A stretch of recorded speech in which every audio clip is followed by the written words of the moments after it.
Bismillah, alhamdulillah, wa salatu wa salam ala rasulullah.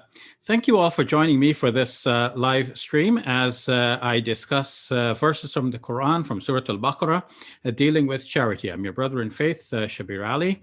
Tonight we are dealing with verses number 261 to 274 of Surah Al-Baqarah. Let me begin by praising our creator and fashioner. I say alhamdulillahi rabbil alameen. وصلوات الله وسلامه على خاتم النبيين وعلى آله الطيبين الطاهرين وعلى أزواجه أمهات المؤمنين وعلى أصحابه أجمعين وعلى التابعين ومن تبعهم بإحسان إلى يوم الدين. So let me start sharing a presentation that I've prepared for this purpose. So here we are. I want to share my presentation, which I thought was open here, but looks like it's not open yet. So let me go back to opening it. Just a minute. And here it is. Okay. So now I can really go and share that screen. Sorry, I'm a little bit unprepared tonight.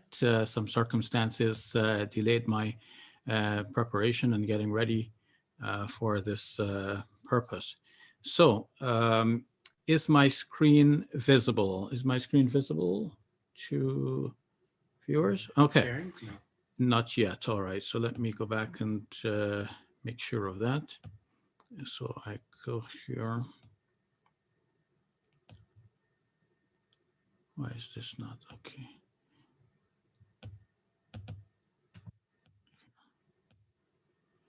Okay, screen share. That is my screen. Finally, hopefully you can all see my screen now. And I'll start my slideshow from the beginning. Okay, so tonight we are dealing with, it says here core beliefs for a new community, but rather we're dealing with charity. For a new community. So we have been dealing with new laws for a new community for a while. We're getting to the end of this whole discussion now. Just 2 more weeks to go after tonight towards the end of Surah Al-Baqarah. So under new laws for a new community, we have dealt with some core beliefs, which is almost like an interjection because that's not law.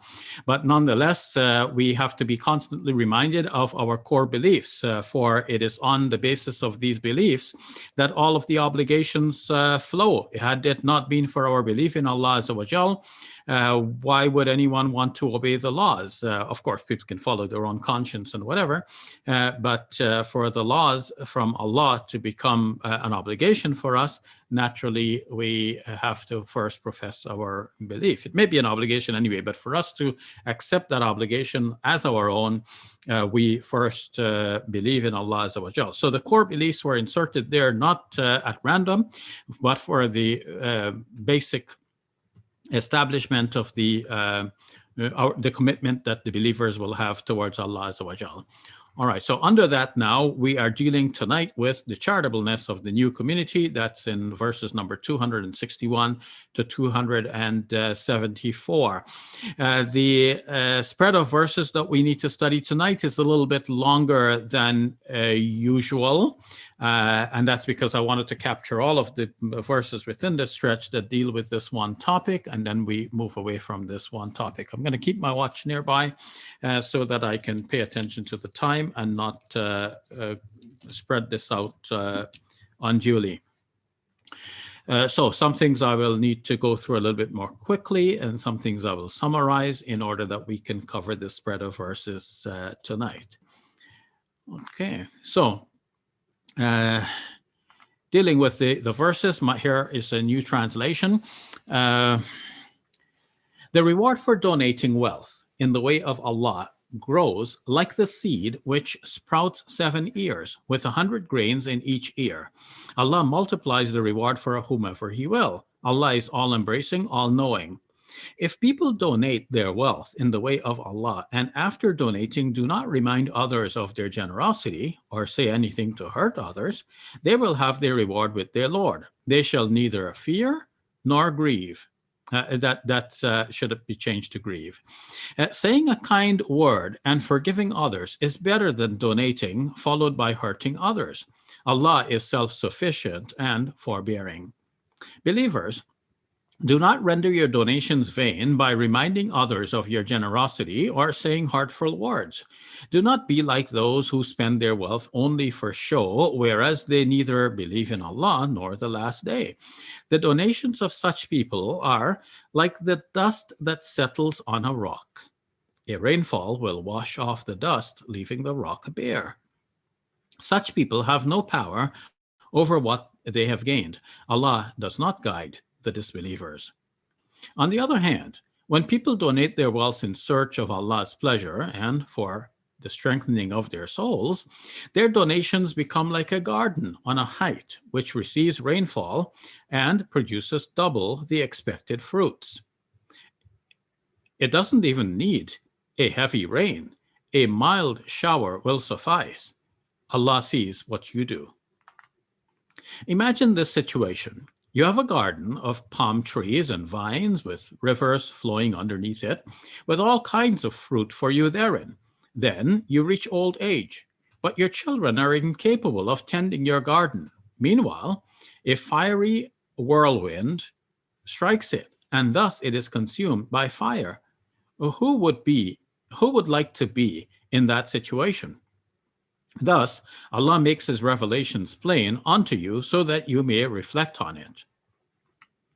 Believers, donate some of the good things which you have earned and of that which Allah brings forth from the earth for you. And do not choose the bad things to donate, the kinds of things which you yourself would not accept except with closed eyes. Know that Allah is self-sufficient and praiseworthy. The devil promises you poverty and provokes you to acts of lewdness. On the other hand, Allah promises you forgiveness from himself and his bounty. Allah is vast, all-knowing. He gives wisdom to whom he will.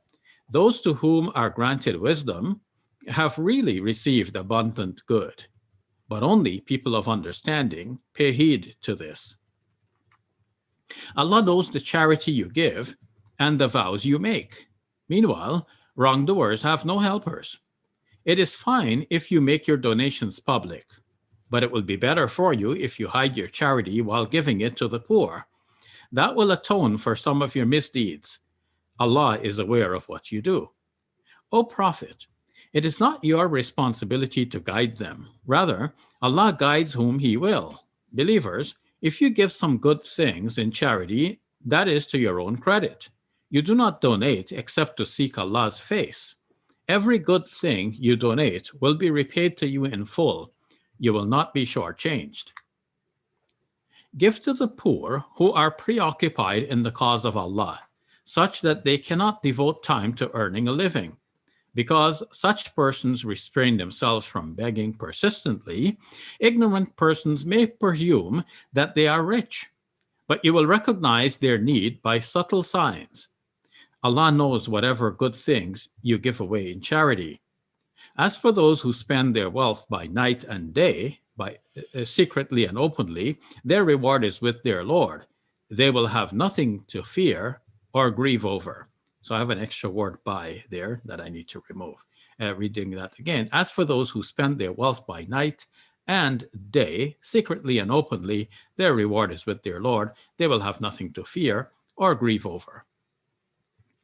So that's my humble translation of these verses. And now we will go into a further discussion of this, looking at the Arabic text as well. So to proceed. Verse 261. Here, the texts and translation and transliteration are all derived from this website, alquran.info. مثل الذين ينفقون أموالهم في سبيل الله كمثل حبة أنبتت 7 سنابل في كل سنبلة 100 حبة والله يضاعف لمن يشاء والله واسع عليم. The parable of those who spend their wealth in the way of Allah is that of a grain which grows 7 ears. In each ear, 100 grains. Allah enhances several-fold whomever he wishes, and Allah is all bounteous, all knowing. The idea here seems to be that let's say you plant one seed and that seed grows into 7 ears, and in each ear you have 100 grains. So that one thing that you planted become now 700. And Allah subhanahu wa ta'ala is using that as an example to show that when we donate in the way of Allah Azza wa Jal, whatever we donate gets multiplied many times over. And Allah subhanahu wa ta'ala is vast when it comes to resources. His resources do not deplete. So he can give many times over. That is within his prerogative to give. And it is up to us to donate to seek that reward. Verse 262. الذين ينفقون أموالهم في سبيل الله ثم لا يتبعون ما أنفقوا منا ولا أذى لهم أجرهم عند ربهم ولا خوف عليهم ولا هم يحزنون. Those who spend their wealth in the way of Allah and then do not follow up what they have spent with reproaches and affronts, they shall have their reward near their Lord, and they will have no fear, nor will they grieve. The point here is that after we donate, sometimes people make many references to their generosity. You know, I give you this, I give you that, and so on. And sometimes they say hurtful things to the person who received their donation. They may say demeaning things like, you know, so you depend on charity, and so on. They demean the recipient. So Allah subhanahu wa ta'ala is warning against the two things. One, the constant reminder of our own generosity. Of course, the point here is about the constant reminder. Otherwise, we're human beings. One way or another, we might make reference to the fact that we donated. But it's the persistent, the unnecessary, the gratuitous reminder that we are good people and thus regular donors or something like this. So this persistent reminder of our generosity is what is condemned here. And hurting the recipient. So because if you give for the sake of Allah Azza wa Jal, you didn't give for the benefit of the recipient. You gave actually in a way for your own benefit. So there is no sense of insulting the other person because the other person is receiving. If one gives with the right attitude and one is actually glad to be presented with somebody who is ready to receive the donations. So we have to speak respectfully to those persons as well. So Allah is saying here, those who spend their wealth in the way of Allah and then do not follow up what they have spent with reproaches and affronts, those two things, then they shall have the reward with the Lord. They'll have nothing to fear, nor will they grieve. قول معروف ومغفرة خير من صدقة يتبعها أذى والله غني حليم. An honorable word with pardon is better than a charity followed by affront. Allah is self-sufficient, most forbearing. So instead of giving charity and then, you know, following up with these things that we just mentioned, such as, you know, hurting the other person, it's better to just not give charity in the first place and just say a kind word. That kind word would be better than giving the charity and then following up the charity with a hurtful word. And of course, pardoning the other person, forgiving another person. So all of these are charitable deeds. If you forgive another person, that is an act of charity as well. So we should not demean such relatively minor works. So one thinks of charity as being, you know, giving something big. Yes, that's charity in fact, but in spirit, it is also charitable when one practices good countenance, one meets people with a smile, one is willing to forgive others for their mistakes and so on. All of that counts as charity. It's not only giving money. So it's better to do this latter kind of charity than to in fact give money and then following it up with insulting the recipient. 264. يا أيها الذين آمنوا لا تبطلوا صدقاتكم بالمن والأذى كالذي ينفق ماله رئاء الناس ولا يؤمن بالله واليوم الآخر فمثله كمثل صفوان عليه تراب فأصابه وابل فتركه صلدا لا يقدرون على شيء مما كسبوا والله لا يهدي القوم الكافرين. O you have faith, Do not render your charities void by reproaches and affronts, like those who spend their wealth to be seen by people and have no faith in Allah and the last day. Their parable is that of a rock covered with soil. A downpour strikes it, leaving it bare. They have no power over anything of what they have earned, and Allah does not guide the faithless lot. So you can see that Allah is going on and on about this. So this is something very important. We have to pay heed to this. Allah could have said it once and that would be enough. But now Allah is saying it again, even though with some variation. But basically the same idea is there. O you who believe, do not render your sadaqat vain by making reminders of your generosity and or giving reminders of generosity, and by saying hurtful things to the recipient. So you see the new point here, that if you did that, first of all, Allah was saying, don't do that.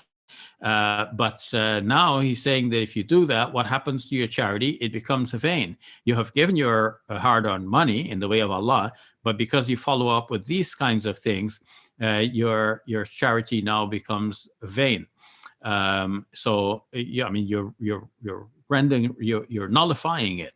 You did a good job by giving charity, and now you're doing, the opposite. So you're nullifying the good deed that you have that you've done, and may Allah subhanahu wa ta'ala protect us from that.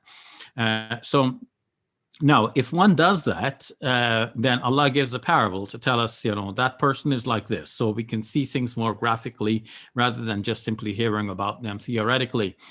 So here is the image that we need to work up in our own minds. Imagine that you have a rock and there is some dirt on the rock, and then a heavy rainfall comes and washes off all of the dirt. Nothing remains on it, right?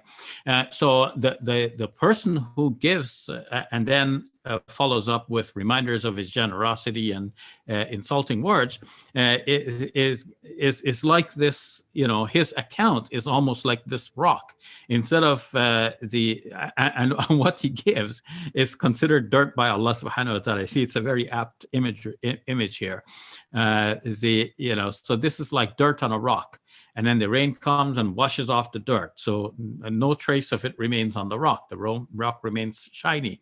So it's as if this person's record of deeds, first of all, he put dirt in his record of deeds, and then secondly, the dirt, because of his following it up with reminders of his generosity and so on. So all of that now is removed, and now his record remains bare, is as if he didn't do any good deed to begin with. May Allah subhanahu wa ta'ala have mercy on us and guide us to what is right. So these people, Allah subhanahu wa ta'ala says, they have no control over that which they have earned. So they in the first place, they should have gotten some reward from giving the donation, but no, it has slipped out of their hands. They have no grasp, no grip on it. It has actually gone. And Allah subhanahu wa ta'ala does not guide the people who are non-believers. So it is as if to say that, the people who act like this, they're not true believers. And may Allah subhanahu wa ta'ala save us from that kind of designation. Okay, 265. وَمَثَلُ الَّذِينَ يُنْفِقُونَ أَمْوَالَهُمْ ابْتِغَاءَ مَرْضَاتِ اللَّهِ وَتَثْبِيتًا مِنْ أَنفُسِهِمْ كَمَثَلِ جَنَّةٍ بِرَبْوَةٍ أصابها وابل فآتت أكلها ضعفين فإن لم يصبها وابل فطل والله بما تعملون بصير.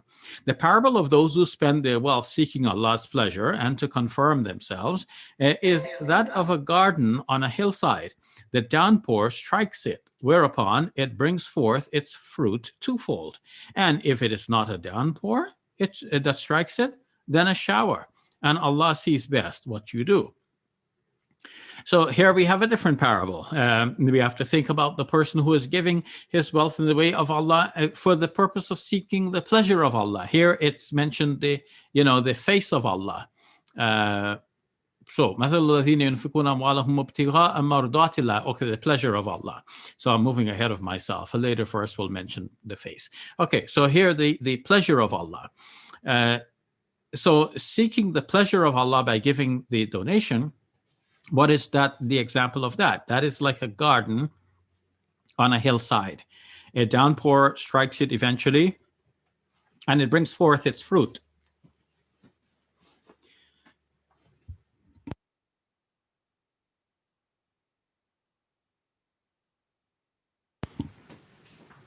Excuse me there.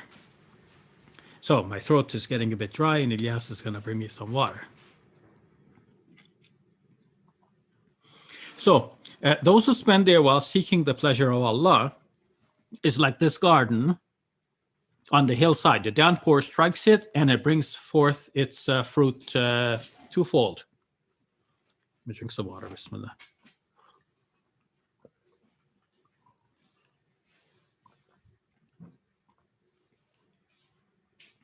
And even if it is not a downpour that strikes it, then it may be just a shower, a light rain, and that too will cause this garden to grow. So with this example, Allah subhanahu wa ta'ala is saying, look, if you gave your donation for the right reason, for the pleasure of Allah Azza wa Jal, it will grow one way or another, either through this downpour or through this light rain. Allah is going to make sure that your donation brings fruit. And notice that there's always a reminder at the end that Allah subhanahu wa ta'ala is aware of what we're doing. He sees what we are doing, and so on. So everything is, open before Allah Azza wa Jal. If we have a secret intention in our hearts, then Allah subhanahu wa ta'ala knows that too. 266. أيود أحدكم أن تكون له جنة من نخيل وعنب تجري من تحتها الأنهار له فيها من كل الثمرات وأصابه الكبر وله ذرية ضعفاء فأصابها إعصار فيه نار فاحترقت كذلك يبين الله لكم الآيات لعلكم تتفكرون. Would any of you like to have a garden of date palms and vines with streams running in it, with all kinds of fruit for him therein, and old age were to strike him while he has weakly offspring, whereupon a fiery hurricane were to hit it, whereat it lies burnt? Thus does Allah clarify his signs for you, so that you may reflect. I'm going to take this jacket off so that I will feel less warm, and maybe that will help the dryness of my throat here. Okay.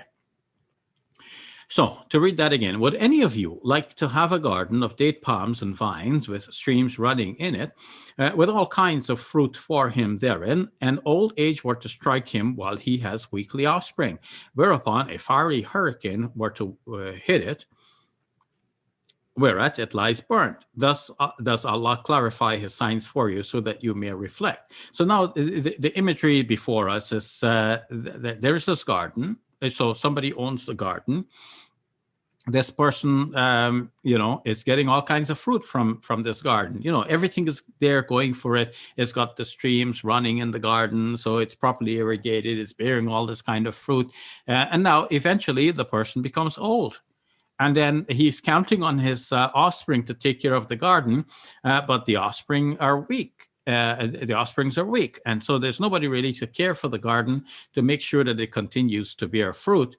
And then to top it all off, if this wasn't bad enough, a fiery hurricane then hits the garden and the whole thing lies burnt. So all of this person's efforts in cultivating this garden, making it what it is, with such special care and everything, this whole thing comes to nothing eventually. So Allah subhanahu wa ta'ala is saying, look, it's like this. So if you're going to give your donations not for the pleasure of Allah Azza wa Jal, then in the end, it's not going to be of much avail to you. So beware of this. Now, 267. I'm trying to turn the page and it's not turning. There it is. 267. يا أيها الذين آمنوا أنفقوا من طيبات ما كسبتم ومما أخرجنا لكم من الأرض ولا تيمموا الخبيث منه تنفقون ولستم بآخذيه إلا أن تغمضوا فيه واعلموا أن الله غني حميد. O you who have faith, spend of the good things you have earned, and of what we bring forth for you from the earth. And do not be of the mind to give the bad part of it. for you yourselves would not take it unless you overlook it, and know that Allah is all sufficient, all laudable. So here, a new point has been raised about giving donations. When we are going to give donations, we should seek the good things of what we have. It's not the old and broken thing that, we're going to give in the way of Allah subhanahu wa ta'ala, the thing that we have no need for, and we kind of like despise. So, everybody has a sort of self-respect and dignity, and there's some things that we wouldn't accept, even if we are in a situation of need. So you have to really be desperate to accept any and all things. But most people are going to discriminate between what they receive and what they don't. So for example, there's some small change lying on the road. Some people will feel it below their dignity to bend over and pick up the small change. I'm not saying that this is a bad thing. I'm saying that this is natural.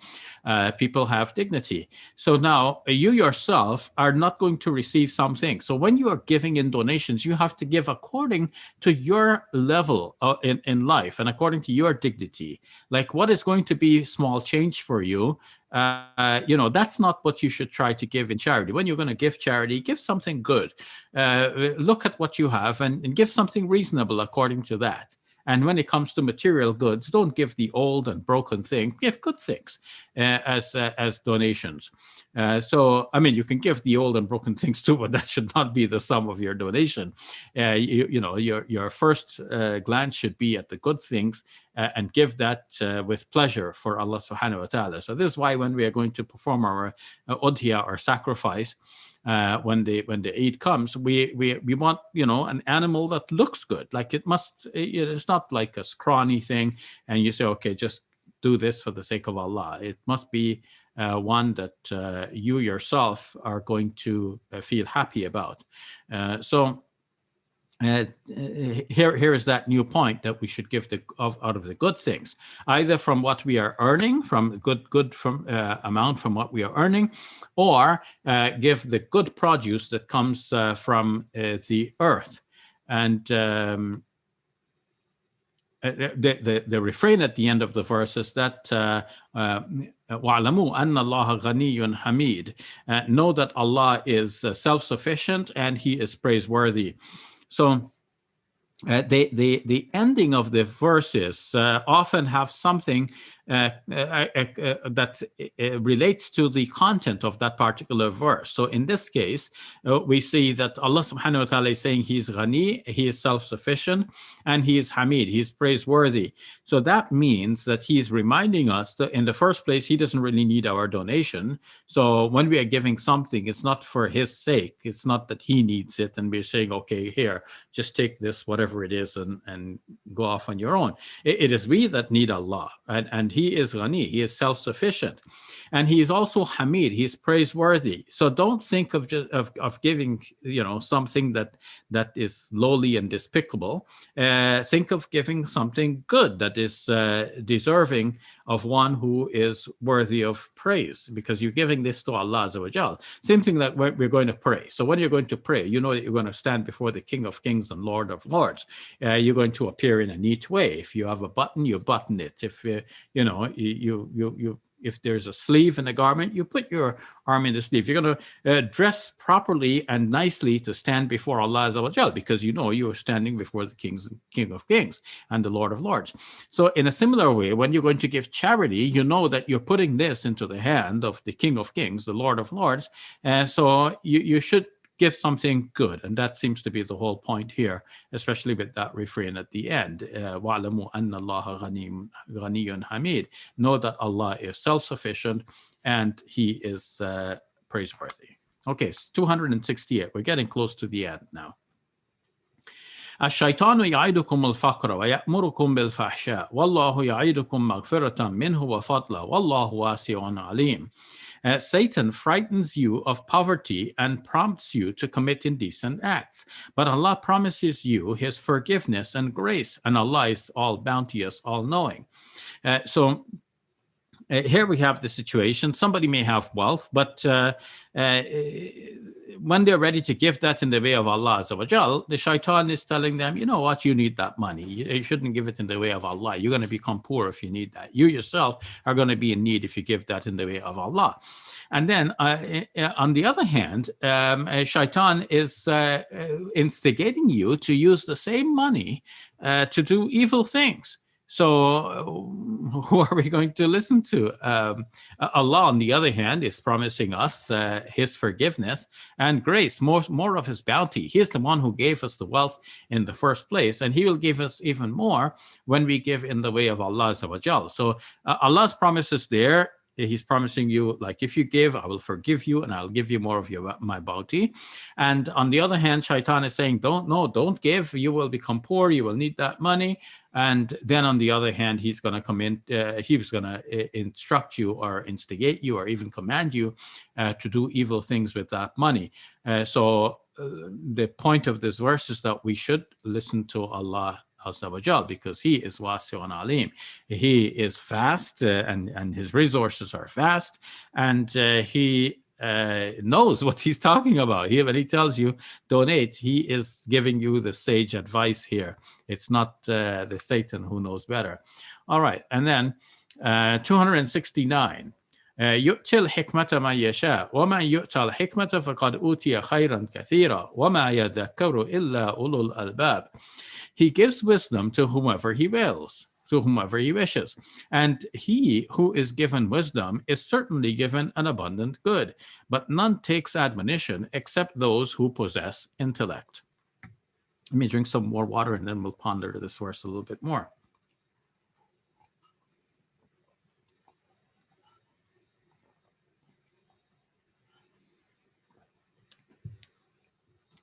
I've got a powerful microphone now, and probably you could hear me gulping that water. I should have muted it, but I just realized in retrospect, the microphone picks up very subtle sounds. I hope you find that it sounds better. I've been using this, I think, for 2 weeks now. So nonetheless, let's continue. So Allah gives wisdom to whomever he wishes, and he who is given wisdom is certainly given an abundant good, but none takes admonition except those who possess intellect. This verse about wisdom comes in the middle of charity here, and it seems to mean that one who is going to give charity has to be imbued with some sort of wisdom, because, you know, human beings, they see the immediate context in which they live. They don't see far ahead unless they're given wisdom. It's the person who has wisdom who can see far ahead and plan ahead. Like, who saves for the future? People who are thinking, they're planning ahead. They say, okay, we will need this money in the future, so rather than spend it all now, I'm going to put aside a certain amount to save for my future because I'll need it then. So in a similar way, the person who is wise about the life hereafter is going to give charity, knowing that we will need that in the life hereafter. That is our savings for the life hereafter. Whereas on the other hand, if we're just talking about things of this world, you can well imagine that the person who, you know, doesn't have wisdom, he just spends all of his money all at once. There is a saying in English, a fool and his money are soon parted. There are some people like that. As soon as they earn the money, they spend it, and then they're left penniless. But the one who has wisdom is going to save something for tomorrow, for the rainy day. So in a similar way, the one who has wisdom and has his eyes or her eyes on the life hereafter is going to spend in the way of Allah subhanahu wa ta'ala to store up good for the life hereafter, and will not squander it all on the things of this world. So to me, that's what this verse about wisdom is doing there. And Allah subhanahu wa ta'ala says, وَمَا يَذَّكَّرُ إِلَّا أُولُو الْأَلْبَابِ. Ulul albab is a special designation in the Quran for people who have intellect. So ulul albab has the literal meaning of those who think deep, because lub, it is like the deep essence of a thing. So the ulul albab are those who possess some kind of deep intellect. So Allah subhanahu wa ta'ala is saying only those people will pay heed who possess this kind of deep thinking. And we pray that Allah subhanahu wa ta'ala will make us among those people, Ya Rab. Okay, 270. وما أنفقتم من نفقة أو نذرتم من نذر فإن الله يعلمه وما للظالمين من أنصار. Whatever charity you give or vows that you may vow, Allah indeed knows it, and the wrongdoers have no helpers. So we count on the fact that Allah subhanahu wa ta'ala knows what we're up to. He knows the charity we are giving. He knows the vows that we're making.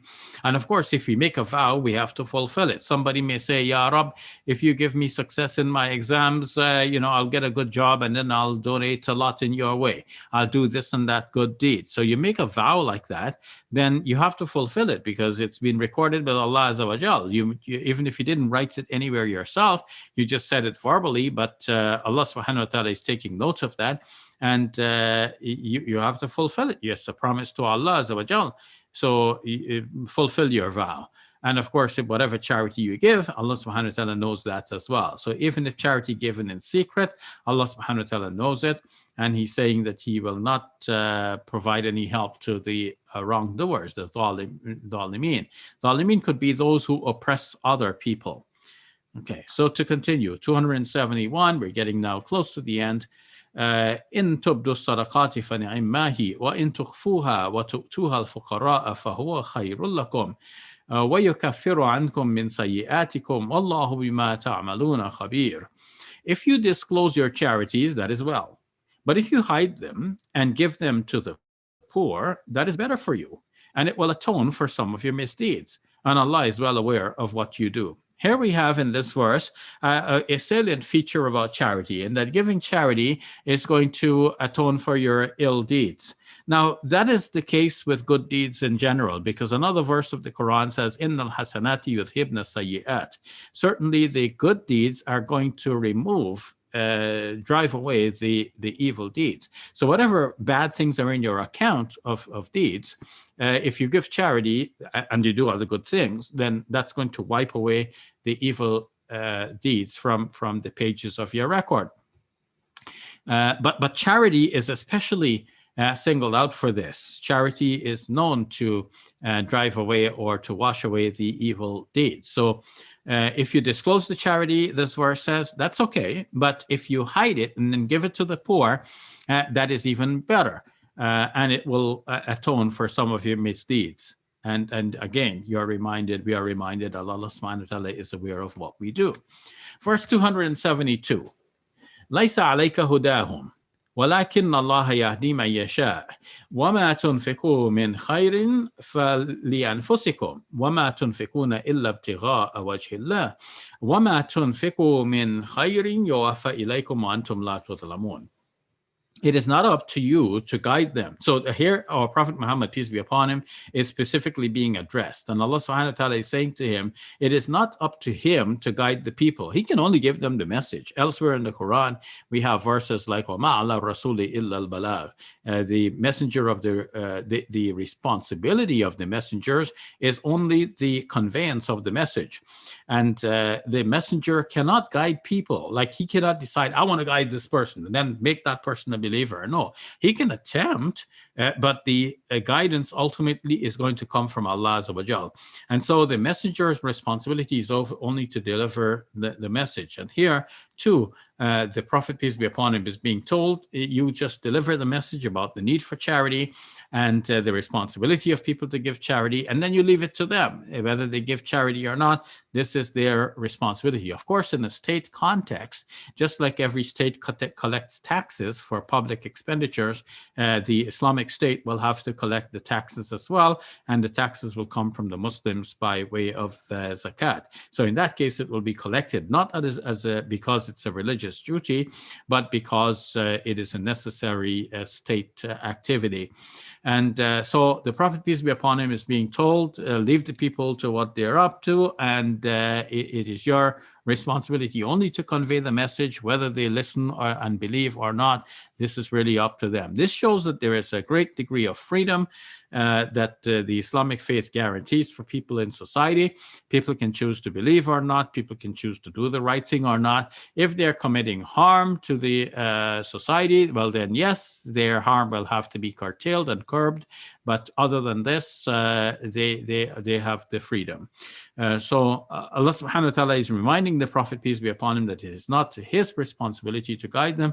Allah is the one who is going to guide whomever he wishes. Now, this is something for us to remember, because often we'll try to give da'wah to our friends and relatives, people that we love. We want them ardently to become Muslim and to do the right thing if they're already Muslim. But the guidance is in the hands of Allah subhanahu wa ta'ala. We frustrate ourselves if we think that we are going to, definitely be successful in changing the others. Sometimes we are successful, sometimes we're not, but we leave the rest to Allah Azza wa Jal.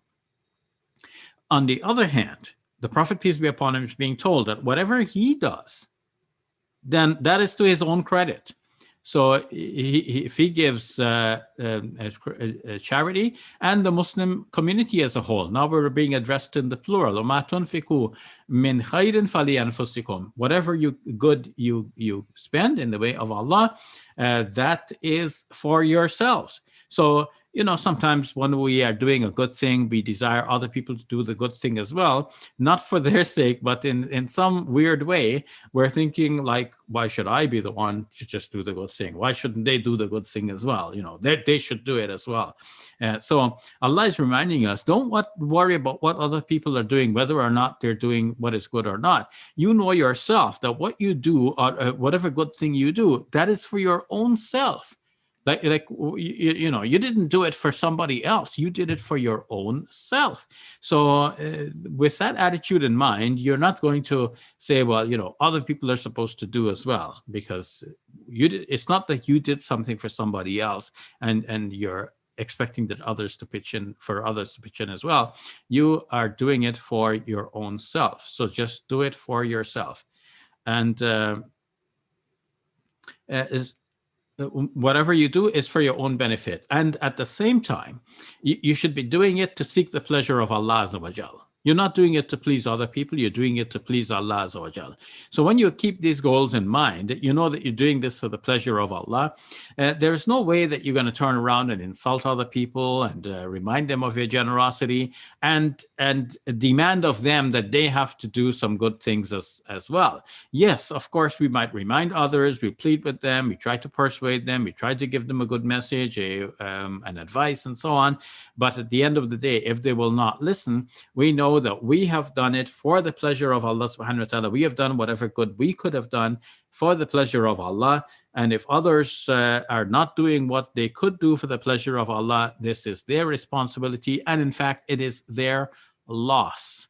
So rather than being angry with them as if, I gave, why couldn't they give?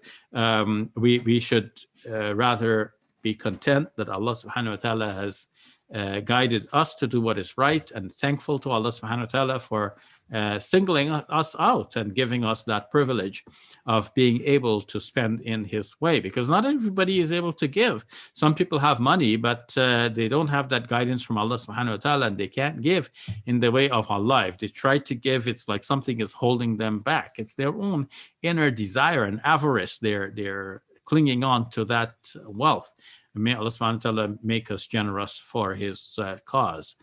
So the last thing that is mentioned here is that Allah subhanahu wa ta'ala is going to give you back whatever you spend. Now, this is interesting, because normally when we give, we see our wealth being depleted. But Allah subhanahu wa ta'ala is telling us, no, the reality of the matter is that Allah subhanahu wa ta'ala will give you more of his bounty, as mentioned in the previous verse. And here you are being assured that you won't be shortchanged in any way. Whatever you give, Allah subhanahu wa ta'ala is going to repay it to you in full, and you will not be wronged. Yeah, Allah will not shortchange you in any way. Of course, nobody has any doubt about that. Nobody thinks that Allah is going to shortchange them, at least when we're thinking theoretically. But it's when it comes time to part with the money, that's when we start thinking, as human beings, this is natural. We start thinking that, well, wait a minute, I'm going to need this money. And Shaitan comes in and starts to remind you, okay, but you got to be poor if you give this, and so on. So in any case, we should add a point here that elsewhere in the Quran, Allah subhanahu wa ta'ala is telling us to spend moderately. So we give the amount that we can be happy to give, and we're not going to regret later on. Because you don't want to regret that you have done a good deed. You give the money and then you're wishing you didn't. So think about what you have. Give a reasonable sum according to your means for the pleasure of Allah subhanahu wa ta'ala, a respectable sum according to your means, and then leave the rest to Allah azza wa jal. So you know that Allah is aware of everything and He's going to repay it back to you in full, so that your wealth will actually increase over time.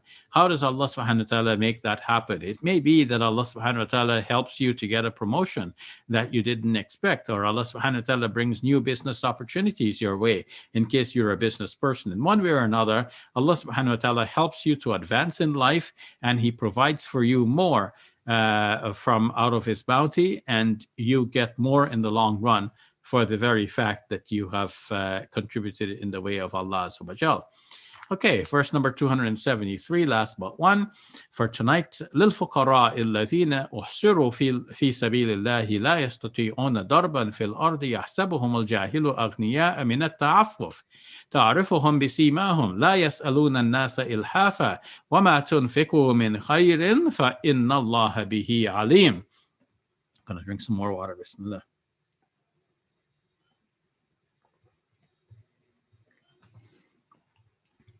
Okay.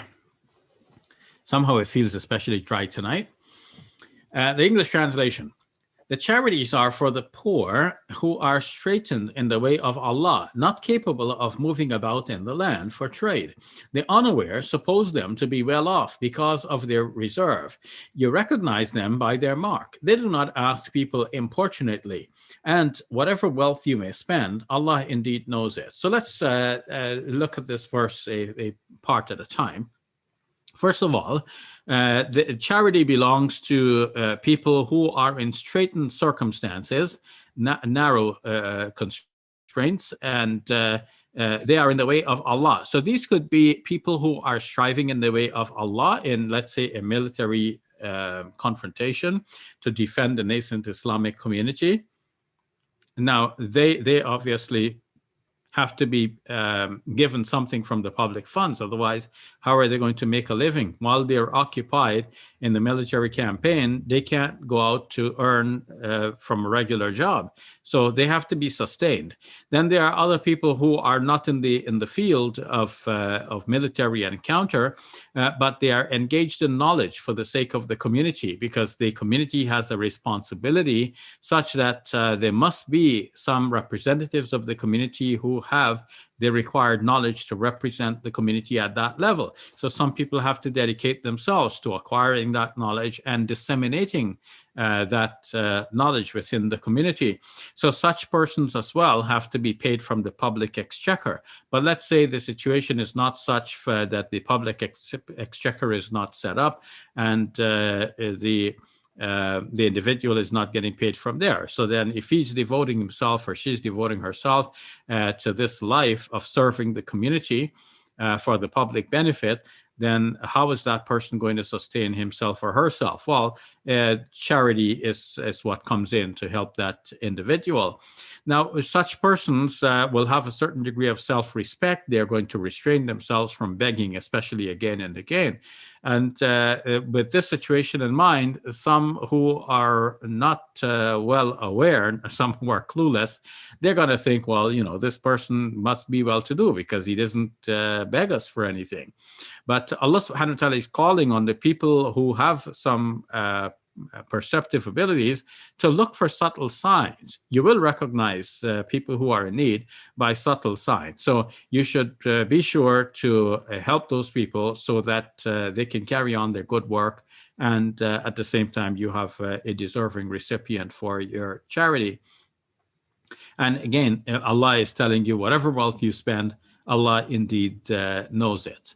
And then the last verse that we want to study here tonight, and we're getting close to our 1 hour of discussion tonight, so let me finish up with this. الذين ينفقون أموالهم بالليل والنهار سرا وعلانية فلهم أجرهم عند ربهم ولا خوف عليهم ولا هم يحزنون. Those who give their wealth by night and day, secretly and openly, they shall have their reward near their Lord, and they will have no fear, nor will they grieve. So this is the final and ultimate goal for all Muslims. We want to be near Allah subhanahu wa ta'ala, in his company, as this verse seems to indicate. In Allah, they will be inda rabbihim, in the presence of their Lord. That's what we hope for ourselves. We ask Allah, Ya Rabb, please include us among those who are going to be in your presence in the life hereafter. So, الَّذِينَ يُنْفِقُونَ أَمْوَالَهُم بِاللَّيْلِ وَالنَّهَارِ, those who spend their wealth in the way of Allah by night and by day, سِرًّا وَعَلَانِيَةً, either secretly or openly. So previously there was a verse that says if you keep hidden what you are donating, if you publicize what you're donating, that is well and good. But if you keep it hidden and give it to the poor, that is even better, and that will be an atonement for you. In this verse, we're being told in a blanket way that everybody is going to get their reward, those who spend by night or by day, those who spend secretly or openly. And there are some situations in which it is more beneficial to spend openly. Al-Imam al-Ghazali, rahimahullah, in his book Ihya Ulumuddin, pointed out that when you give publicly, then you, by your very giving in public, you are encouraging other people to donate as well. They see you giving, they want to give as well. And so with that dynamism in the community, you get reward not only for the fact that you gave, you donated, but also reward for the others who follow you and donated as well. You get more reward that way. So that's why Imam al-Ghazali rahimahullah said that in a public gathering, it is afdal to donate publicly. But of course, if you're in privacy already, then donating privately is more beneficial in that circumstance. So I think we should do it both ways. Some things you want to give in private and you're not going to announce it to the world, but sometimes there are some circumstances where there is a public call for donations and you're responding in this public way by giving as well, so that you create this dynamism where more funds are raised, and that is more to your credit. And of course, we are being told then that we will be near our Lord in the presence of Allah Azza wa Jal in the life hereafter, having no fear or nothing to grieve over. May Allah subhanahu wa ta'ala make us among those persons. Ya Rabbi, we ask you to give us a company in your presence and allow us to be in your presence in the life hereafter, and bless us with the good of the life hereafter, so that we have nothing to fear and nothing to grieve over.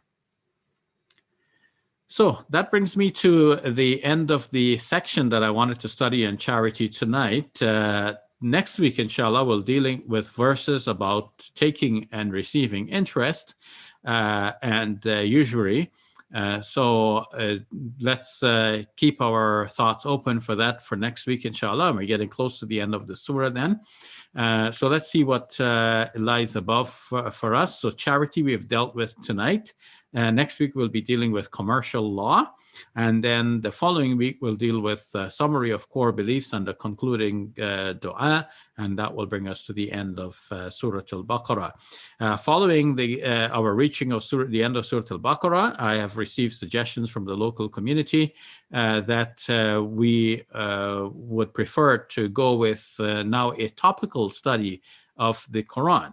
And I have in mind for that I will turn to a book called Al-Hadith, spelled Alhadis in some printings of this work. It's usually in 4 volumes by Al-Hajj Maulana Fazlul Karim. It is sold in Muslim bookshops generally next to mosques. So if you want to get a hold of a copy of that, we'll go through it section by section, chapter by chapter, dealing with the multiple topics that are covered in that book. By covering that book, we'll have a very comprehensive understanding of Islam as a religion on the whole. Each chapter will have references to some verses of the Quran, to some hadith, and to some explanation given by this particular compiler of that book, Al-Hajj, Maulana Fazlul Karim. So we will get a comprehensive understanding of each topic in sequence, and then by the time we're done, we'll have a comprehensive understanding of Islam as a whole. So that's what lies ahead for us in the weeks to come. At this point, I'm going to bring to an end the live stream, so that those of you who are joining us from around the globe, at this point, I would like to thank you for watching.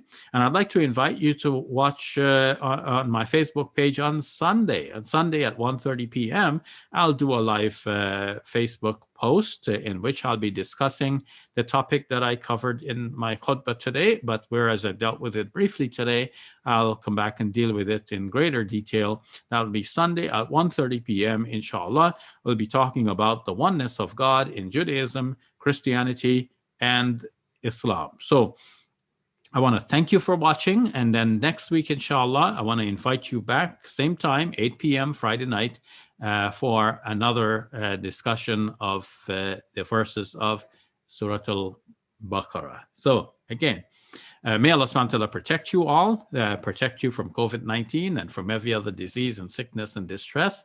May Allah subhanahu wa ta'ala bless you with all of the good of this life and the life hereafter.